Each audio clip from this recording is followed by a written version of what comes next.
نحمده ونصلي ونسلم على رسوله الكريم وعلى آله وصحبه أجمعين۔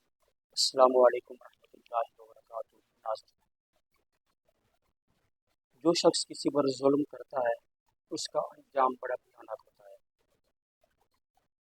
ہم جو بھی اعمال کرتے ہیں در حقیقت اس کی جزا روزہ قیامت ملے گی، مگر حقوق العباد کے جہاں تک معاملات ہیں بعض اوقات دنیا میں بھی اللہ پاک اس کی سزا دے دیتا ہے۔ ایک حکایت ملتی ہے کتابوں میں، ہمارے بزرگوں نے لکھی کہ ایک غریب ماہی گیر تھا، اس نے سمندر سے ایک بڑی ساری مچھلی شکار کی۔ تو ایک سیٹھ ٹائپ کا بندہ تھا، مالدار، اس نے اس سے مچھلی بھی چھین لی اور اس پہ ظلم کیا، اسے مار پیٹ کی، گالیم گلوچ کی۔ تو اس غریب ماہی گیر نے اللہ کی بارگاہ میں دعا کے لیے ہاتھ اٹھا دیا، عرض گزار ہوا، باری تعالیٰ تو نے مجھے کمزور بنایا اور اسے طاقتور بنایا، اس نے میرے ساتھ زیادتی کی ہے، تو اپنی مخلوق میں سے کسی کو اس پہ مسلط فرما جو میرے اوپر ہونے والی زیادتی کا بدلہ لے۔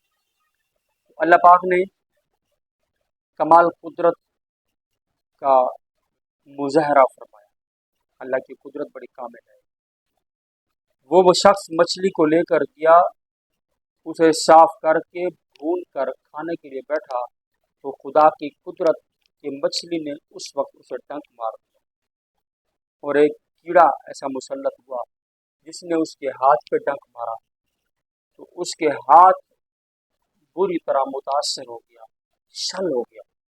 پھر اس نے آگے اثر شروع کیا، اس کی کونی تک اس کا ہاتھ متاثر ہو چکا تھا۔ وہ سویا درد کی شدت میں، بے صبری کے ساتھ۔ اسے خواب میں کسی کہنے والے نے کہا تو حقدار کو حق لوٹا دے، اور تو حقدار کو جیسے ہی حق لوٹائے گا ٹھیک ہو جائے گا۔ وہ شخص گیا اور جا کر اس غریب ماہی گیر کو 10,000 درہم دیے اور اس سے معذرت کی، تو اسی وقت اللہ پاک نے اس کے ہاتھ کو ٹھیک کر دیا۔